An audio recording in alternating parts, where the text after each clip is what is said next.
Now, churches are waiting to find out whether government will temporarily tighten lockdown restrictions on gatherings. At Easter last year, churches closed due to the number of COVID-19 cases. eNCA's Khayelihle Khumalo is at the Assemblies of God Church in Sandton. Khayelihle, what are the church leaders saying they hope not to hear government saying this week during the family meeting as we head to the Easter long weekend?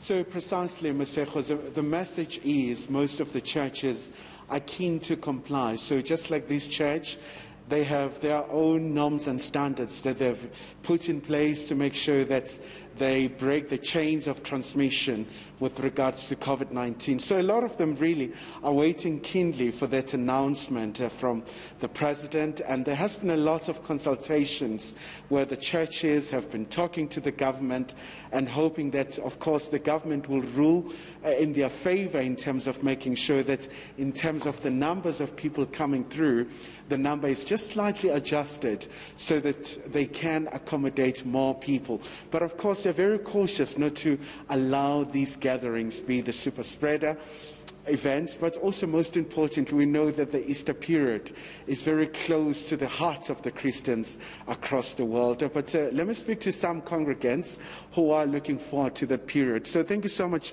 indeed for joining us, ma'am. For yourself, I mean, as a congregant in this church, what would be your message to the President? Like you have said that, you do respect the laws of the country, but what do you hope to see from the President?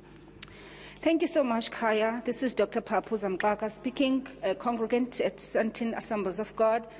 As we are waiting in anticipation for what the President is going to announce, our position is clear as a church that we depend on prayer. Firstly, as I've mentioned earlier on, we respect the laws of the country and we shall abide by whatever that the President comes up with. And going back to my latter point about our position, we understand that our powers are in prayer. So we take the position of prayer, understanding that the solution comes through prayer. We understand that our weapons are not carnal, but they are powerful to break down the strongholds that has been put forward by the devil.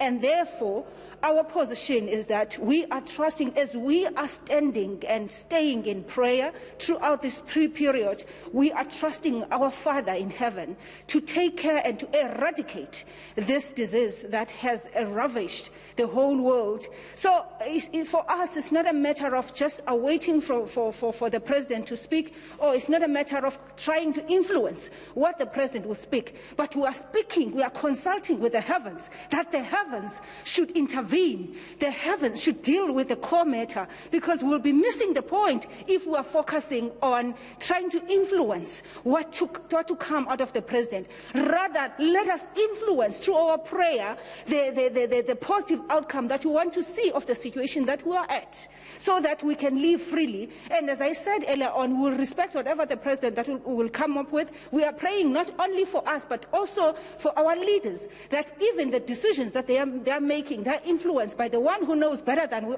we all know. So even the President is under the commander, that is Jesus Christ, is under the powers that are from heaven. So our point is that we are trusting the one that we serve, for we know that our weapons are not carnal. Okay. Yeah. And maybe just before I let you go, I mean, others are calling for the numbers to be increased. I mean, we see the doors here have been locked for the Easters. What do you want to see on that? Even on that one, you just mentioned now that the doors in our church are locked. Some people are sitting outside because we are supposed to be 100 indoors according to the regulations.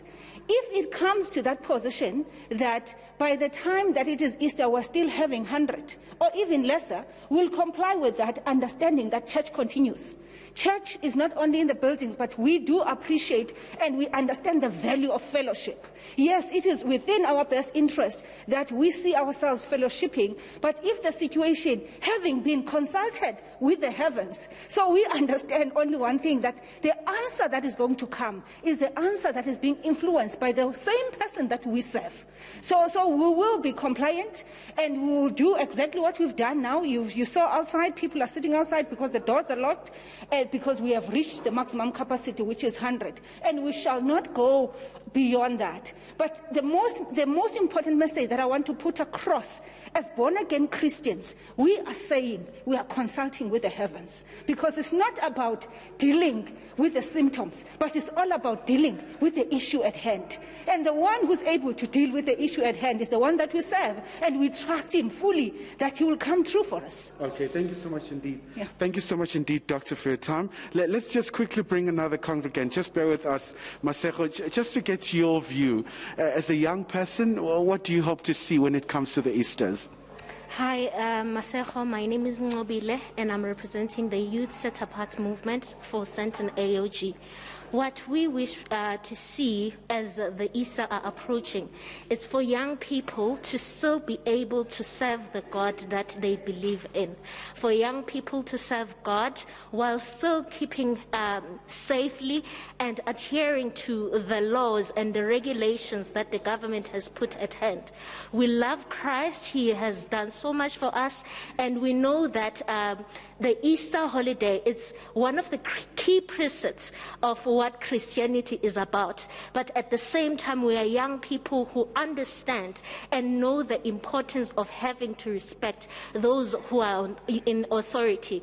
So really, Khaya, as the holidays are approaching, we are on fire for Jesus, but at the same time we are doing our all to make sure that we're keeping safe, we're sanitizing, we're wearing our mask, and we do not engage in activities that will expose us or expose those who are close to us. Thank you. Okay, thank you so much indeed for that. Quite a very good message. So adherence is very key for this particular church, but of course they'll also be keenly monitoring the developments around the announcement, guided of course by the National Command Council, having taken advice from the Ministerial Advisory Committee.